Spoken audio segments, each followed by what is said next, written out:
Inaasahang tataas ang presyo ng tinapay pagsapit ng Hulyo dahil yan sa dagdag buwis sa imported na Turkish flour. Ang tig 2 pisong pandesal magiging 2 piso at 50 sentimo na. Tataas din daw ang presyo ng noodles at biskwit na gawa rin sa harina.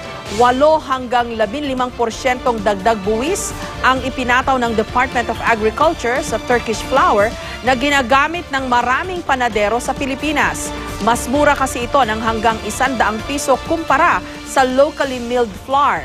Apela naman ng Philippine Federation of Bakers, huwag muna sanang ipasa sa mga consumer ang mataas na presyo ng mga sangkap.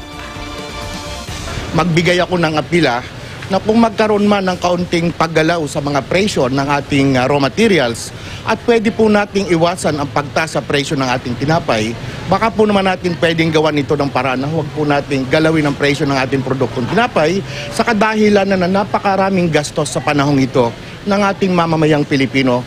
Buwan ng pasukan. Sa ngayon, ang binebenta ho namin ng harina namin ay mababa pa, ngunit sa susunod na pagdating ho ng harina namin ay mas mataas na dahil sa karagdagang dumping duty na inipos sa amin.